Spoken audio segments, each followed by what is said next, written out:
I would say a prayer before I'd walk in the door in the evenings and please God, just let him be nice tonight. Mm-hmm. And a nice night was when he wasn't talking to me. You know, I don't know how many women find themselves writing things down, saving things, making notes, because if it comes up in a discussion again, they're going to tell them that never happened. I never said that. If they started out like they end up, none of us would stay with these men. Welcome to the Audacious Life podcast, where your host, Stephanie Roberts, welcomes you to listen to women from all walks of life share their stories of finding freedom from abuse. You'll hear experts give you real advice on what you need to do to create hope for your future. Make a plan and see that light at the end of the tunnel. You'll learn how to build yourself up spiritually, mentally, physically, financially, and legally.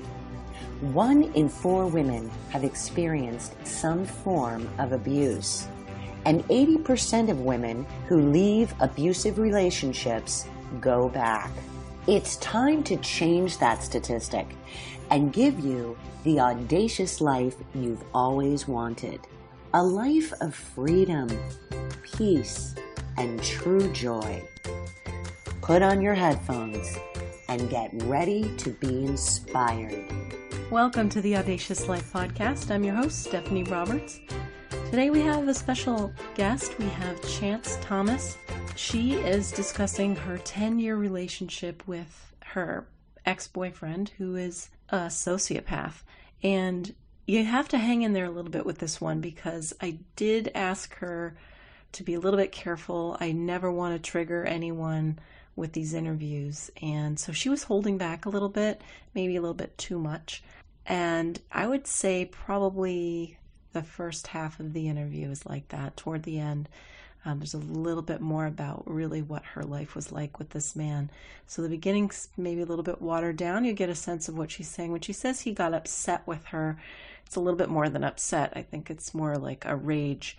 So anyway, this episode is sponsored by Audacious.com. You've taken control of your life this far, so why not take control of your dating too?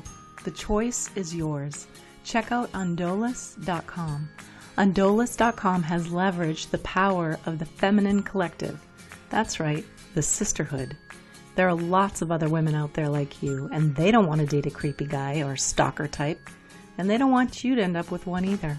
You'd both rather have the good guy. So maybe that guy who didn't work out for them, he'll be perfect for you.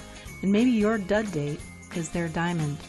Audacious is a place where women can gather, share their thoughts on the men they've spent time dating, whether on a date or a full relationship. Audacious can perform a simple background check too, and cross-reference it with women's ratings to give you a dateability score. How cool is that? So go ahead, check out Audacious.com, Undolus.com. Come on, leave some dirt on your ex and help a sister out. Or rate that guy who was sweet but didn't quite work out for you. Heck, you can even leave a review on your best guy friend, the one who's having trouble finding Mrs. Right. Let's help the good guys float to the top. Use promo code ALIFE and leave 3 reviews to get a free background check. That's ALIFE. You've got power, so let's wield it. Let's use the feminine collective, sign up today, rate your date, and let's build this database so we have a safe place to go to find the good guys and start dating again. Go to Undolus.com, Undolus.com. Without further ado, here's the interview with Chance Thomas. Thanks for listening. I think the average number of times a woman leaves is 7. Mm-hmm. And for me, it took, I believe, somewhere around 4 or 5 times before I knew. When I reached the point that there was no pleasure, there was little hope for a normal relationship, and I knew it. I found myself spending as much time away from him as possible. And when I was home, I avoided him out of fear because I never knew what he was going to say. So, you end up here depressed. Well, I was depressed, and I'd never been depressed before. I wasn't a depressed person. We all have our moments, but, that was starting to plague me. Mm. And when you don't have that hope or the joy, it's a call for change. It's definitely time for a change. And I knew when I'd reached that point, I'd actually gone outside and was sitting outside because I couldn't wake him up. If I made noise in the house or anything, I paid the price. And I went outside and was sitting there one morning drinking my coffee, and I thought, this is no way to live. No one needs to live in fear. No one should have to live in fear. And when I can't be inside of my own home, doing the things that take place in a typical household, it's time for change. And I just decided at that point it was my life and I was taking my power back. And he saw the change. When you say you paid the price, because you couldn't wake him up, what do you mean? Well, it was verbally, I was attacked. I couldn't get out, I couldn't vacuum, turn on the TV, do anything, make any noise.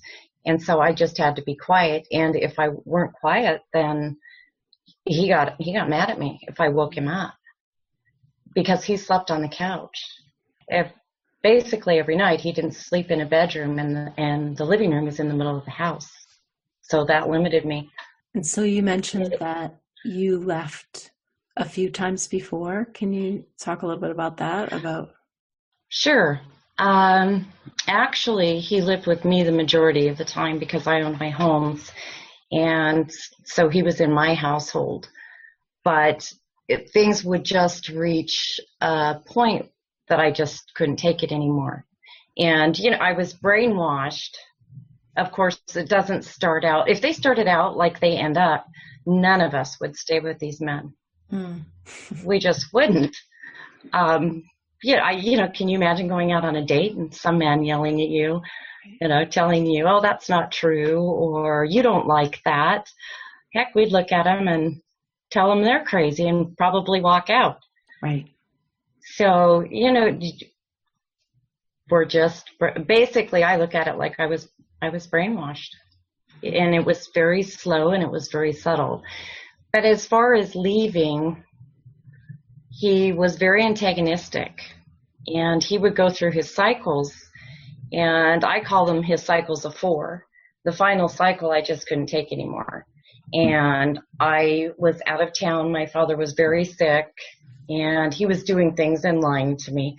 Of course, we end up sometimes being master detectives, but so when I went home, I told him that he had to leave, and he said, told me I had to give him 30 days notice. So, of course, he was in my house for 30 days, and it was a miserable 30 days. And he eventually moved out, but within a month, of course, he's in contact with me again, and he knew it was all his fault, and he said, just whatever it took to get his foot back in the door, basically. So he left, and then he tried to come back, and at a couple points you let him back in? Or I did. I made the mistake of letting him back in.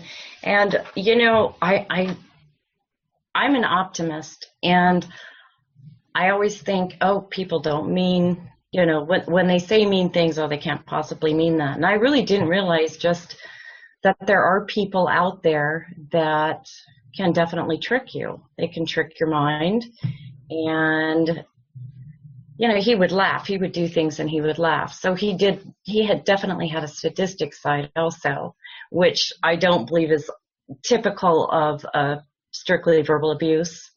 Mm-hmm. Being sadistic, taking pleasure in someone else's pain is a whole nother realm. But he definitely did. He enjoyed that. And how long were you two together? We were together almost 10 years. And you were married? No, we weren't married. Okay. Which definitely made it a lot simpler for me. And we also didn't have children. Okay. So that makes the difference too. A little easier to separate. Mm-hmm. Yeah, there's there's no reason for us to really stay in contact, although he's contacted me even now being out this time for, gosh, it's been 8 months. Mm-hmm. 8 months. Yes, and it's been a very peaceful 8 months, I have to tell you. That's wonderful. Good. Good. So how has your life changed since you got out of this, or he went away, or all the above? Initially I found myself still waiting for that shoe to drop. Waiting, I was apprehensive. I didn't vacuum after a certain time of the day because if I made noise when he was watching TV or doing things like that, he would get upset with me. Mm-hmm. And so I've overcome that. I vacuum till midnight if that's what I want to do. It's wonderful. Vacuuming bliss. I love it. I know. It's the little things. So that's so interesting. Wow. It sounds so small, but it's huge. Mm-hmm. Yeah, it's a victory. If you've had years of just not doing the simplest thing, and then you kind of have to relearn that you are free to do as you please, and it's your home. I mean, that's... Yes, and just a huge amount of peace. I found my peace, and I make the videos, and the videos were very therapeutic for me. Mm-hmm. And I've gotten such positive feedback on them. It's wonderful to hear the comments. It's sad and wonderful at the same time because there are so many women who they don't know what's taking place in their life. They just know that something doesn't feel right. And to read the comments, and have someone saying, "Oh gosh, that's what this is. I could have made this video because this is what's taking place in my life," and my heart just goes out to them. It's so sad. So Chance, just to back up, I love your videos, but can you explain what your videos are? Because we talk about videos on other interviews, and it's people videotaping things that have happened, but you're talking about something very different, much more creative. Can you describe what that is? My videos are what I went through. I have a video, The Process of Healing. Mm-hmm. I have a video called Broken, and I have several others, and they're on YouTube by Chance Thomas, and I think the gist of what I'm trying to say is that we all need to forgive ourselves, because that was the biggest obstacle for me to overcome. I could forgive him because I knew I had to move forward, but to forgive myself for being tricked and believing that he was going to make those changes, that was tough. And when you invest that many years of your life in someone, right, it makes it even tougher. Yeah, sure. So the videos are amazing. You're using music with visuals and text that describes what you went through, and it's paced in this beautiful way. And thank you. Yeah, they're wonderful. And I think they really create a mood and help someone who's not at all familiar with what this is like. I think you really do an incredible job of making someone really feel it with your imagery and the sound. And once the website launches, you have your own page for Chance to talk all of your stuff, including, can you talk a little bit about your book? I've retitled my book after a long discussion with Patricia, and it is Living in the Shadow of a Sociopath. And it's what took place in my life. It's nonfiction. It was very, very painful to write. In fact, the beginning of the book was very painful to write because I was so deceived. I believed that I had met someone, as we all do, a wonderful man. He was very charming, very charismatic. He enjoyed doing all of the same things that I did. He was complimentary. He was just a wonderful, attentive man. And the book takes you through all of the stages of the relationship and how, we reach that point where we don't think that we can take anymore, and we really can't, and we just shouldn't. And then we get sucked back in, because they recognize that. Sure. And they know when we're at the end of our rope or at the end of their rope, and they trick you back in. Wow. Basically, because we desire that love and we desire that approval. Mm-hmm. Everyone does. It's human nature. And when it's someone that you love, it's so important to get those things. Mm-hmm. So when they show you that they're capable of it, even if it's for a short period of time, it's hard not to fall back into that. So let me ask you this. You were together for 10 years, and what you're describing it sounds like this happened over time. Obviously, you didn't see this stuff right away. When did you start to see him changing?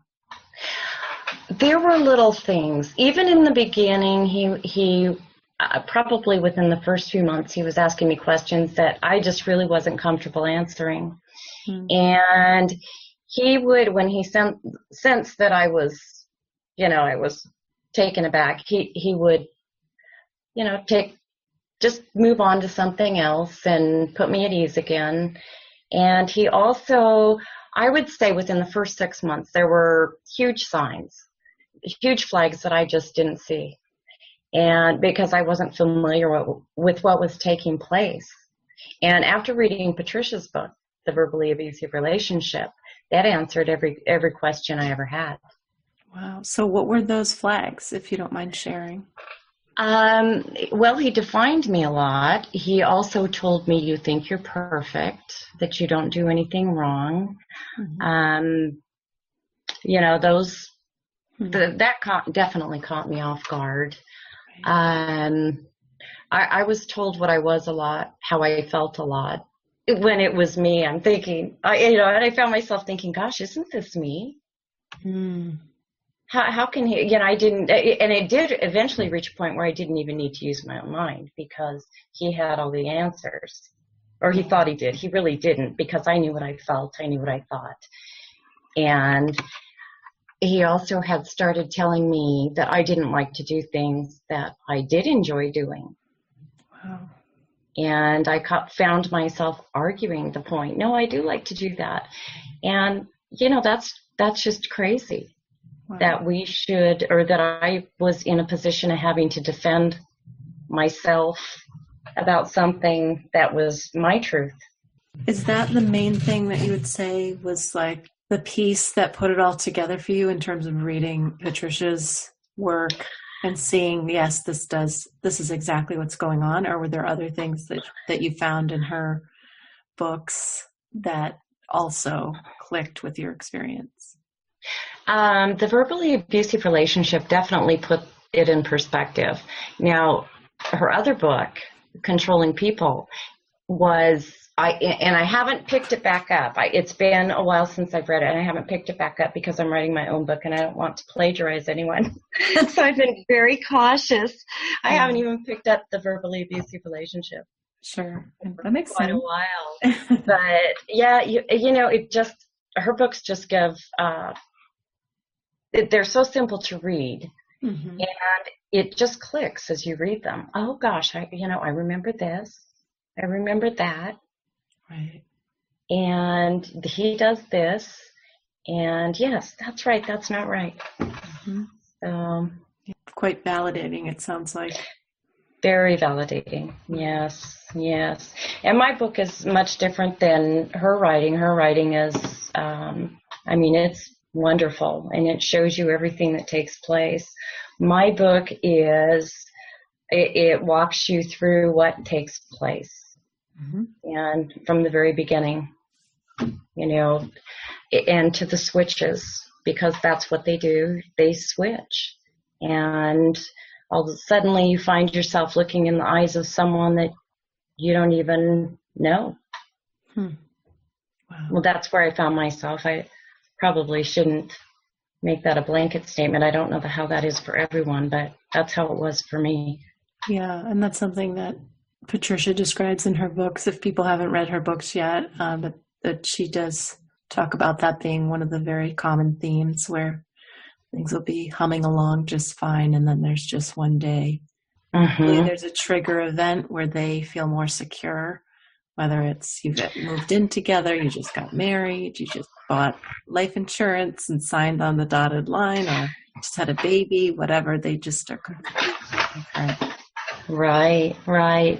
And I think that the switch for him was when he had given me a ring. In fact, I quit wearing it, and I still have it. It sits in a sterling silver jewelry box tucked away in my dresser. Because I started thinking the ring was cursed because there were so many drastic changes after that ring came into play. Oh my God. And you still have it, though. What do you?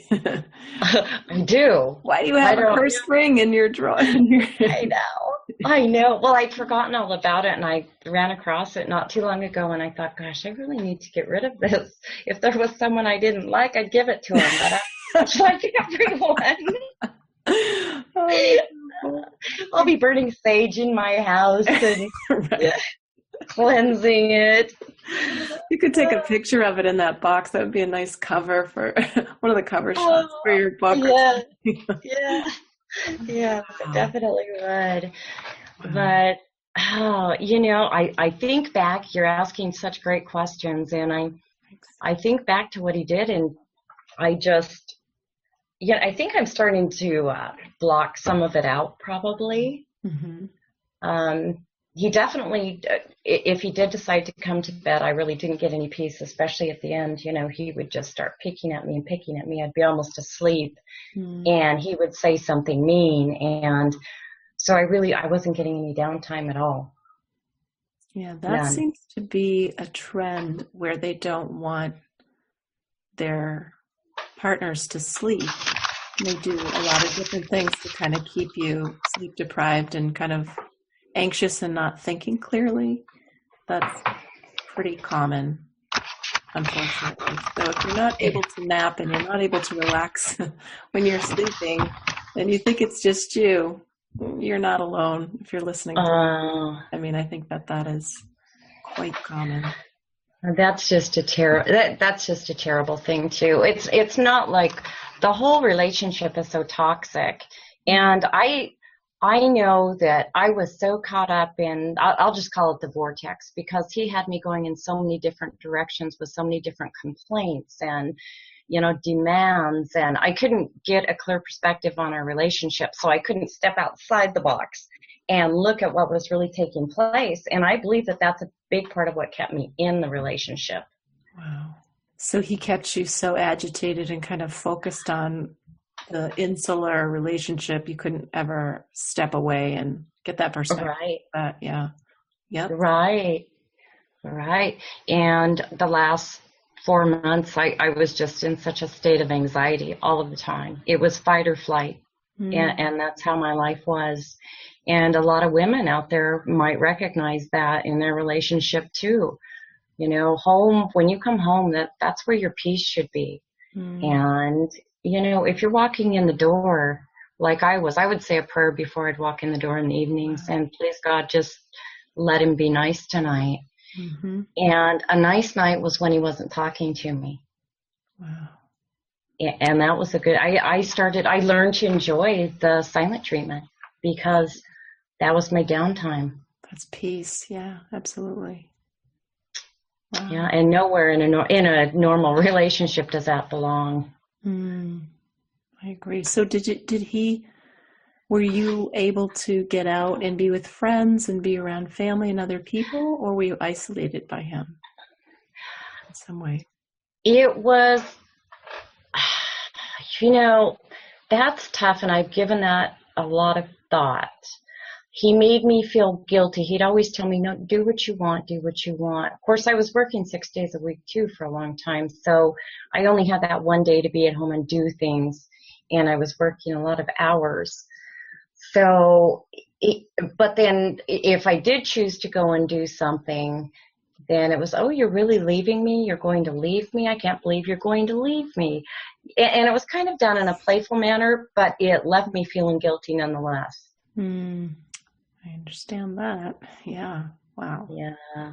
So you're leaving, but you're leaving not happy about wherever you're going. If it's something fun, right? So you're feeling bad about going to have fun too?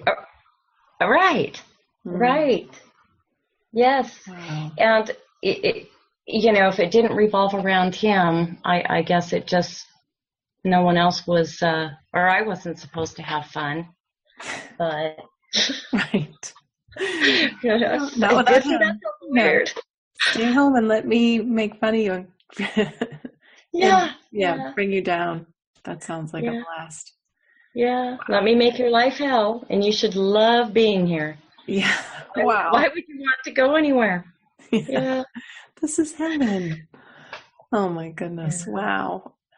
But abuse hurts. I mean, it hurts to the core, and it's so destructive as far as self-esteem, everything. And it starts out so slowly. I don't even know that we see it coming. And it's little things, that just, it's a snowball effect. And one day I found myself thinking, my gosh, what am I doing?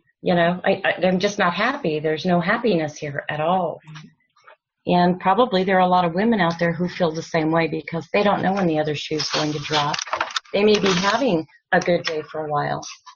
They may be having a peaceful day for a couple of hours, but they're probably on edge wondering, okay, when's he going to turn? When's he going to turn that corner into becoming abusive again? Right.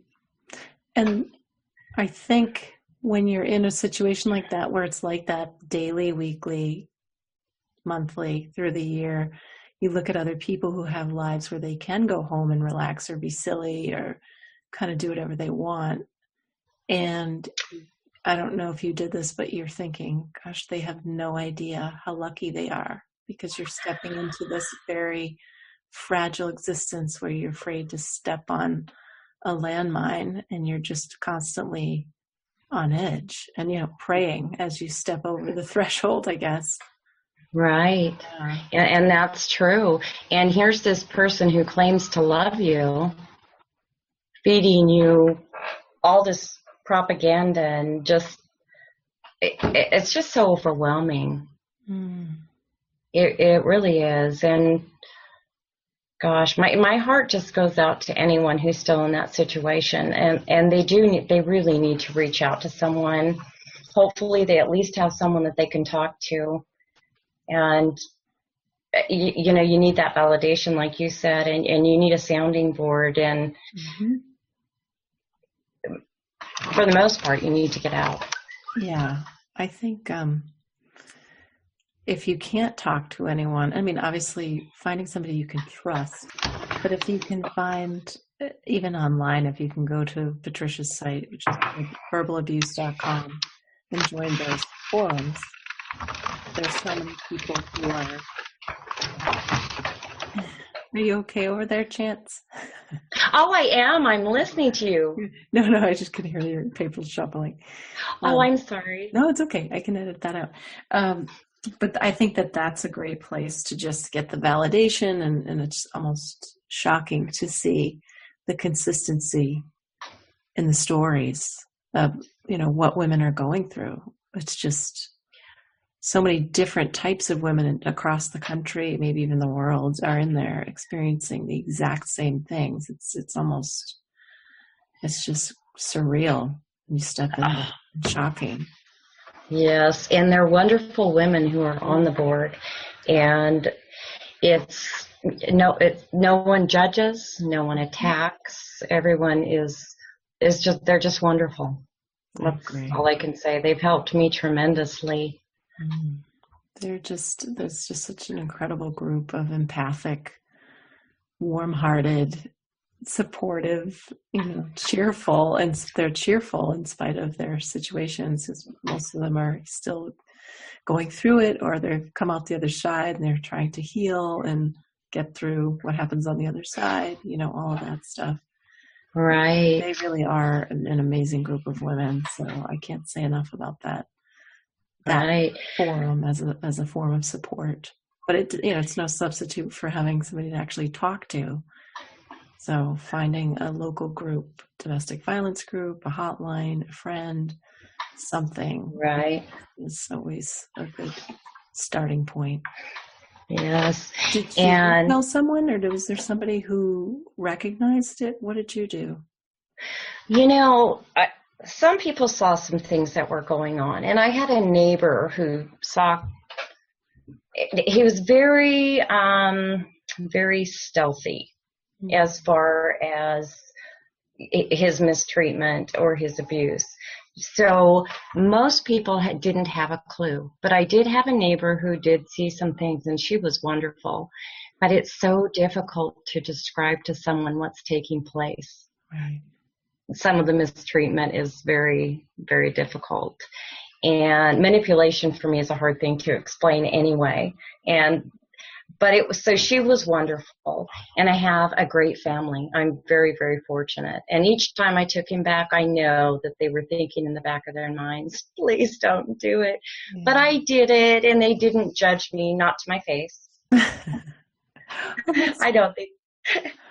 That's good. Oh, they must be so relieved now, right? That you're doing all these positive things for yourself. They are. And I'll tell you, now that you've asked about my support group, the last go around when I made him leave, my daughter, I was talking to her on the phone, and she said, Mom, she said, you're a battered woman. And that was key to me. That was huge coming from my daughter. And I broke down. Wow. And I realized this is my daughter who I share some things with, but who doesn't even live in my home, and she's telling me this. Wow. That's powerful. Yeah, and I knew. So do you think that, so you knew before that, or did that kind of shine a light on it and force you to really face it? No, I knew before that. I had never considered myself a battered woman. Mm-hmm. And in fact, I told people, he'd never physically abused me. But in talking even to Patricia and telling her about some of the things that had taken place, she said, that is physical abuse. Wow. But, it wasn't the same as being hit in the face by a fist. Mm-hmm. And so I minimized it, and he minimized it. Mm-hmm. Yep. And I can remember laying in bed one night. And I was laying there watching TV, and it was a night that he did happen to come to bed. And all of a sudden, he was kicking me out of nowhere. He was just kicking me. It was just nuts. Wow. And I said, what are you doing? What are you doing? He said, you were snoring. And I said, I wasn't asleep. And he said, oh, you were snoring. You were asleep. And I said, I was laying here watching this TV program. And he said, no, you were snoring. So, of course, I knew I was wide awake. He knew I was wide awake, but somehow in his mind, he thought he was going to convince me that I was asleep mm-hmm. and that I was snoring. Mm-hmm. So it's just, wow. It's craziness. That is craziness. Yeah. Yeah. So did you find that after you joined Patricia's group, or you spoke to her, that when you learned a little bit more about how to handle yourself or handle yourself with him, that empowered you? Did that, help you? Did that make things worse? Like, what happened after that? Well, I remember the first instance, I kind of had backed away, emotionally had backed away. And he's a very antagonistic man. In fact, he would back me into a corner, and when I came out, fighting or telling him you just have to leave, he would say, I like to see your passion. It shows me that you care. Wow. So, and I would just tell him that is not passion, that's anger. And mm-hmm. there's a difference between caring and just being angry. Mm-hmm. But he reasoned, that was his reasoning for doing that, was so he said he could see my passion. I don't know. It still doesn't make any sense to me, and it never will. But he would do all this with a smile on his face. Wow. So he took pleasure in that. He liked mm-hmm. to see that reaction. And I think I lost track of the question. It's okay. No, somewhere else. I'm sorry. I'm on a little bandwagon here. That's okay. That was a good answer. So I guess the other question I'm wondering about with, because I think you've kind of mentioned in your title that this is perhaps a sociopathic personality that you yes. dealt with. So what about you? Did you get professional help, or have you had professional help yourself since parting ways with him? I haven't. I have talked to Patricia a lot. She has helped me tremendously. And she finally got it into my head that he wasn't a rational man. And that was a turning point for me too, because as a rational person, I assume that someone else is a rational, at least has some sense of them that is rational. And, I've talked a lot to her and with her, and she's just taught me a lot. Wow. And she has definitely told me, that a lot of my reactions were normal, because, gosh, anger is human. Right. Tears are human. Mm-hmm. Confusion's human. And there was a whole lot of confusion over the course of that 10 years. Wow. Yeah. I believe I was probably in a state of confusion probably overall 75, 80% of the time. Yeah. So, it's tough. So if you could go back, knowing what you know now from your discussions with Patricia, and you could talk to yourself, year 2 or 1, whatever, what would you have told yourself? Run! I would tell myself to run. That's what I would do. I would tell myself to spare me the endless cycles of pain that come from someone who is so obviously damaged, someone I can't fix. I don't know if he told me a lot about his childhood, and I thought, everyone deserts you. I won't desert you. I don't know what my deal was. And I loved the man. I would have done anything for him. But that's what I would tell myself would be to run, because it's the most painful relationship I've ever been in. And I would never want to relive any part of that. Never. Wow. That's powerful. So, yeah, it was just not a healthy relationship. And it's so damaging it was very damaging to me emotionally. To him, it was a game. I don't, even when we broke up, I think that to him, it was like he'd lost a utensil. It didn't seem to impact him. Wow. At all. Really? That's fascinating. Yeah, that doesn't sound like the typical verbal abuser. No. That kind of reaction, but wow. Yeah. Not that he didn't. Oh, I'm sorry. Go ahead. I was just going to ask, so he's kind of moved on with his life and he's not really bothering you anymore at this point? Oh, I wouldn't say that. In fact, there was one place, because I had to cut off all contact with him. I had a new number. I wouldn't let him have my phone number. And we did still have some business dealings that we needed to take care of. So he goes to my spam folder, and I read them or I don't read them, because each time I read what he sent, I was traumatized. Sure. Yeah. And I had that anxiety all over again, which I'm very thankful that's, for the most part, almost gone. But it's, that's taken 8 months. And I don't know when it'll be completely gone. Right. So I limited him, but he did send me things. I miss you. I miss us. I love and miss us. He did try and manipulate me once again. And I don't believe that he ever even loved me, to be perfectly honest with you. I don't believe that he's capable of it. And it doesn't hurt to say that anymore, because it's not me. Right. So, yeah, I feel badly for him. I'm sorry for his next, and I'll call her a victim, because she is a victim. I consider myself a survivor, because as soon as he moved on, I became a survivor.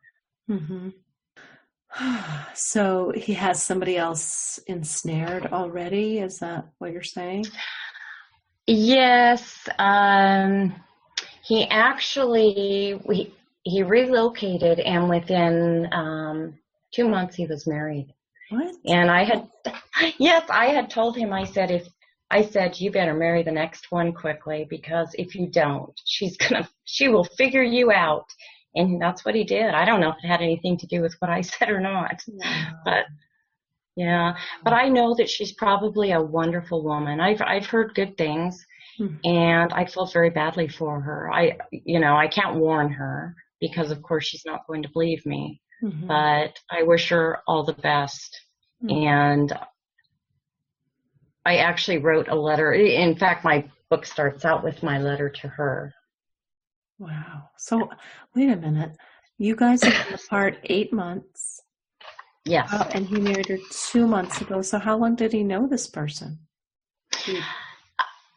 Well, let's see. He left here and moved in with her, and he married her within 2 months of moving in with her. Wow. So he can't be alone, for sure. No, he never is. No. And he goes, I've had a couple of his exes contact me. Really?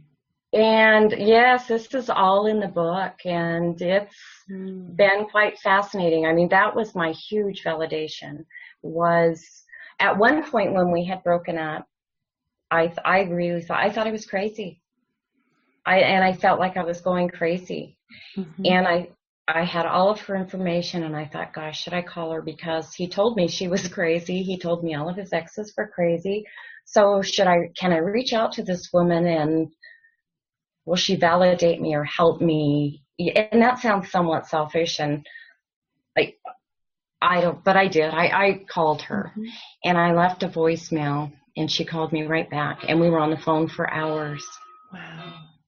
Hours. And to this day, we continue to talk, and it's been almost 4 years since I first reached out to her, and I call her my angel. She is the most wonderful woman, just a wonderful, giving person, and she has the best sense of humor. And so she's validated everything. Wow. You know, his tricks, they just haven't changed. Yeah, they haven't evolved at all. They're still the same.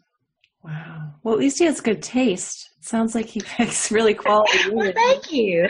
I mean, I have to just interject. He's not, he's picking these warm-hearted, very caring, very together women who, I mean, thank goodness you guys have each other. That must be such a great outlet for both of you, really. It's validating. It is. It definitely is. And she's remarried, which gives me hope. She's married to a wonderful man. She's happily married. Nice. And she's just a great person. Oh, she really is. I mean, how many women would actually take a call from someone who was with their ex? Well, I guess under these extreme circumstances, she probably knew the reason, right? She probably guessed. It's just like you may get a call 2, 3, 5 years from now from his wife, right? And I might. And I do have that in the book also. And I did say he'll never know, and that she may choose to go back to him, and she'll probably try many times over to make things work. Mm-hmm. But if she ever wants to reach out to me, I would never tell him. He would never know. Mm-hmm. And yeah, she will definitely probably she'll want someone to talk to. She'll need someone to talk to, because I imagine that he's probably already started, especially now that he's already married her. Wow, yeah, absolutely. Well, this is an eye-opener. So you have the book that will be coming out. Is it going to be on Amazon or? It will be on Amazon, and it is Living in the Shadow of a Sociopath. Mm-hmm. And there's a lot in there. There's just a lot in there, and we couldn't even begin to cover it. It's almost 300 pages. Wow. Okay. Yeah, of a lot of manipulation, name calling, undermining, definitely. Definitely. And I'm no angel. I'm not a saint. Trust me. But, you're funny. I mean, I'm a feisty little thing, but at the end, I just wasn't anymore, and I had just lost myself, and I was just so discouraged, and I felt hopeless. Of course. And sorry, go ahead. Oh no, go ahead.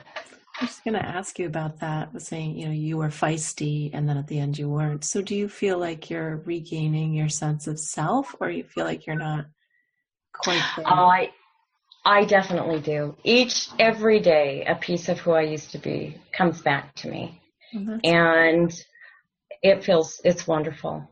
Mm, It's wonderful. that's great. Congratulations. Yeah, that's Oh, thank you. just 8 months from such an extreme 10-year situation. Like, my goodness, that's an incredible amount of healing in a short period of time. But it sounds like both writing the book, the blog, and then, all these videos, they sound very cathartic. Oh, they have been. I honestly think that the book has been probably the most healing thing for me to do. And I'm, of course, I've read it 10,000 times and going back and editing it. But I have to tell you, the first 5,000, it still impacted me. And now I can look back and think, okay, that was a lesson. And I don't find myself crying. And, I'm not devastated. And I mean, I am, but I'm not like I was. Right. That's 10 years I'll never get back. Right, exactly. So this is a memoir, right? But it's also kind of a lesson for somebody who thinks they might be in a similar situation. They can kind of turn the pages and see, okay, this is how something like this evolves over time, and this is what it could turn into.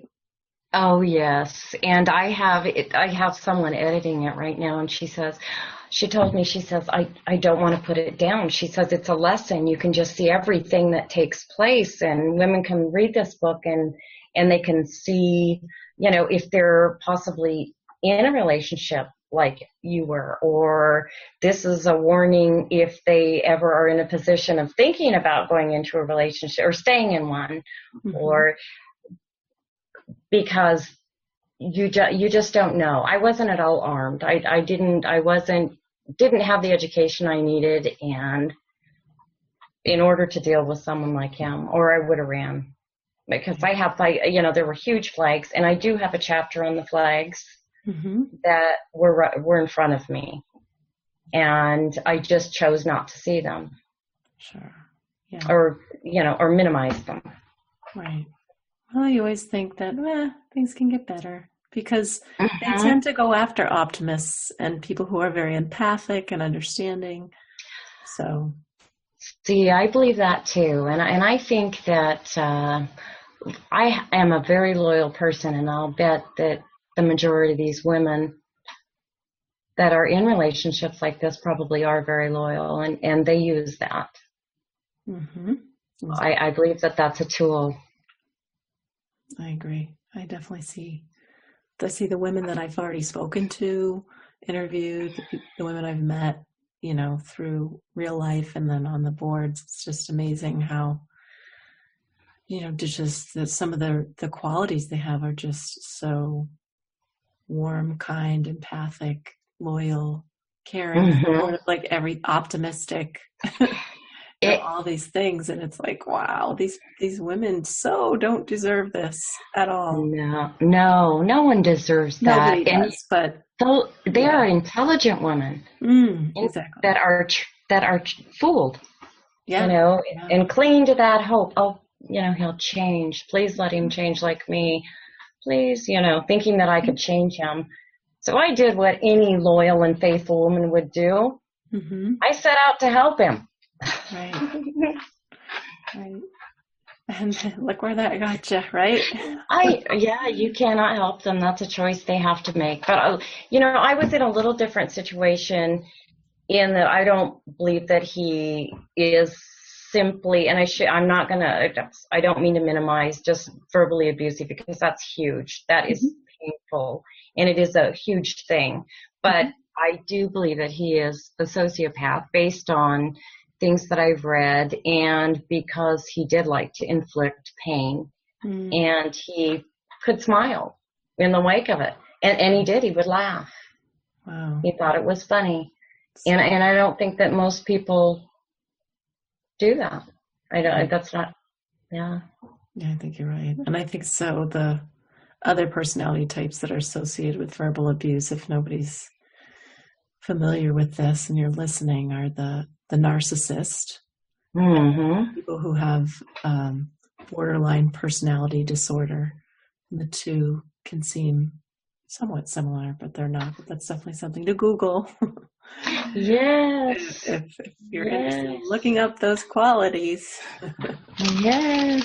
It's a fun research project. It is. Today, but yeah, and the sociopath is definitely a whole other animal. Literally, yes. Yeah. Yes, it is. And I don't know how in depth you want to get. I definitely spill a lot of details in my book, but he did do some crazy things, and he would he wasn't sleeping with me. He was sleeping on the couch, and he would literally try and send me to bed, right? He'd say, I need to go to sleep. You need to go to bed. And, me being my feisty self, well, I guess you're not going to get any sleep. If you sit on the couch, I'm staying up. Yeah. I had bedrooms. He did have options. Right. And and I can't say that I always did that, because I would just look at him with a big question mark above my head, trying to figure out, what are you doing? What does this mean? Was that like a control power thing? Was it like the only TV or comfort space in the house, and so he could take that, and then you would be kind of sent off to do what you didn't want to do? Or what do you think? Well, it wasn't the only TV in the house. It was the only couch in the house. And I think as soon as he knew that was one thing that drove me nuts, was sleeping on the couch, then that was his goal. Oh, okay. Interesting. Was to sleep on, So that was he his didn't like goal. it, so it was what he wanted to do. Yes, he enjoyed it, every minute of it. Yeah. And then there were moments too, like one night we were on the couch, and we would sit and play computer games against each other. And he turned on a TV show that I like to watch while I was still playing the game. And I could tell he was getting mad. I didn't know why he was getting angry, but I could tell that he was getting angry. And so then that fuzzy feeling permeated, starts, taking me over, because that tension's coming on. And he started yelling at me and said, I just turned that TV show on for you. You need to watch it. And just was furious that I wasn't watching a TV show that he had turned on. Yet his computer was still sitting on his lap. And he was still playing games too. And, I could look up and see what was on the TV screen. I could hear what was going on, but it was the control. And I'm not psychic, so I can't read his mind. I didn't know that he thought I should close everything and sit and devote myself to that television program. And, well, I didn't have to anyway. Right. That's a personal choice. So, so it was a bit strange. Yeah, that's a very good example, though, of how irrational and controlling the behavior can be. That's just such a power thing. It's like, here you are, you're happily content doing your game. He chooses to turn on the TV, and then he's mad at you for not closing your laptop. Yeah, while his is right there in front of him. Yeah. Wow. Yeah. And gosh, heaven forbid I ever leave anything in the dryer and he found it, a sock, anything. It was, what do you do with your time? I want to see your phone bills. I want to see who you're talking to during the day. I could have everything done in a matter of hours. I could have the whole house clean, dinner made, everything, and still find time to play games on my computer. And this was because he found a sock in the dryer. Wow. Interesting. So a sock equals lazy behavior? A sock represents? An overlooked sock was a true crime. Wow. Yeah. Yeah. But I also started to think that he didn't want to come to bed, and so he was picking those fights in the evening so that he didn't have to. And he later told me that was true.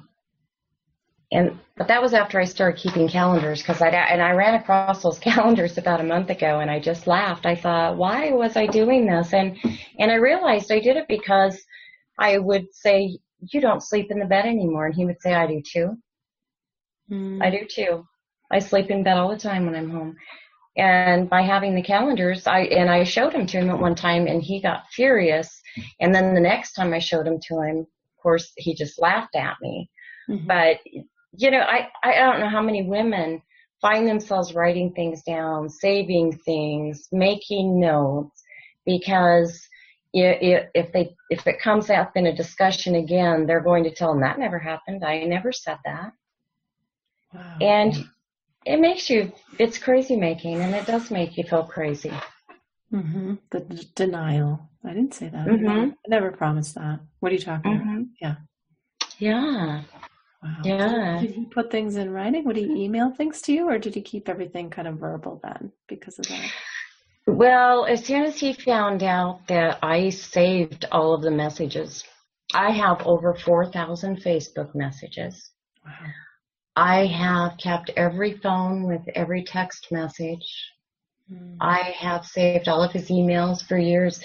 And the reason I did that was because of his denial, that he would say he never said that, or that never happened, so I just started saving everything, and that's no way to live either. No. In fact, geez, so are you going to have a ceremony where you do a mass delete or burn these things? I would love to, but with the book coming out. It's been pretty handy having that, I would imagine.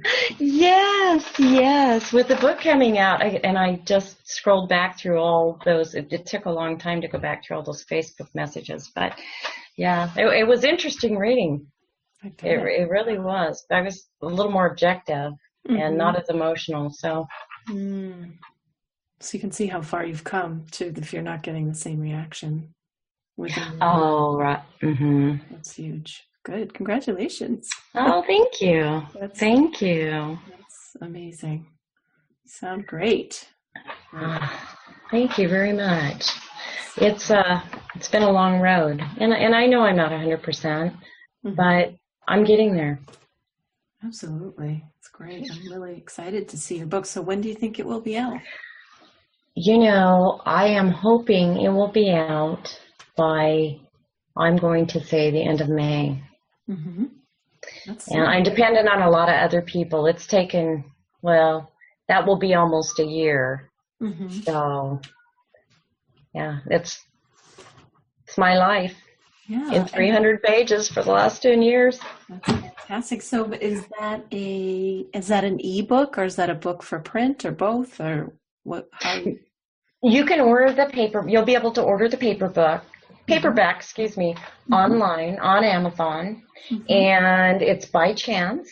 My name, Chance. Okay. And like I said, it's Living in the Shadow of a Sociopath. Okay. I changed the name, and I also have my blog, which is The Man in the Mirror. The Man in the Mirror, okay. themaninthemirror.com? I will have to email the exact address to you. Okay. I just drew a blank. That's okay. That's okay. And your videos are up on... Stage fright. That's all right. You have all your videos up on YouTube, and your YouTube is also Chance? It's by Chance Thomas on YouTube. Thomas. Yes, I do. And there's a link to my website. Mm-hmm. And there's also a link to Patricia's website. Okay. On each of the videos. Great. Okay. Excellent. So closing the loop with all that we've discussed tonight. That's great. Well, thank you so much for sharing your story, Chance. I'm really looking forward to reading the long version. Oh, well, thank you. You have a great voice. Do you think you'll do an audible version, an audio recording? I've given that some thought, or I maybe would have someone else read it. I don't know. But, that would probably... People could drive down the road and listen to my nightmare. No, I don't get a lot Don't wreck! I don't have a lot of time, so I listen to a lot of books on Audible. Yeah. So I love that. But either way, it sounds like it's going to be great. I'm excited for you. So thank you. Yeah, we'll put all that into the iTunes notes, as well as the show notes on theaudaciouslife.com. And thanks again, Chance. And I just wish you the best moving forward. It sounds like you're doing great. It's so great to hear your whole stories, kind of just your evolution and getting out and how well you're doing now. It's fantastic. Yes, thank you. And I would recommend that anyone living a life like that, it's time to walk away. It's just time to walk away. It's just incredibly damaging. It's no way to live, and it's not easy to leave. I mean, you didn't have kids, and as you said, you weren't right. Which is a little easier, thankfully. Right. But, it's worth thinking it through and making a plan and reaching out for help to see what you can do to change your situation if you do need to. Yeah, and definitely make a plan. I didn't oversimplify that by saying just walk away. Most people can't do that. And that's not even what I did. But yeah, you need to consider all your options and take the necessary steps. Great. Well, that's great advice. All right. Well, thank you so much. Thanks again for listening to the Audacious Life podcast. I just wanted to quickly remind you that you can also find us at theaudaciouslife.com. We are also on Twitter at Audacious Life if you want to follow us there. And then I have a new Pinterest board, which I'm just starting to fill up. If you want to follow us on Pinterest, it's The Audacious Life. And if you feel so moved to help me out by giving some ratings, reviews, and subscribing to the podcast, I will be forever in your debt. And I want to quickly give some shout outs to some of my first 3 5-star reviews. Thank you, Firestarters. And Dacia, I believe that's how she pronounces her name. Thank you, Dacia. Beautiful review. And Jody from the podcast Women Taking the Lead gave a wonderful review, and I appreciate that. And if you get a chance to check out her podcast, it's Women Taking the Lead, and it's all about women who are coming from a place, maybe underdogs, I guess. You wouldn't expect them to become leaders in their field, but they are, and they're stepping up, and Jody is all about inspiring them. We can get a lot out of the show. It's a wonderful show, so check it out. Thanks again, Jody. Looking forward to more reviews. Have a great day, everyone. Bye-bye. The Audacious Life. Find peace and break free.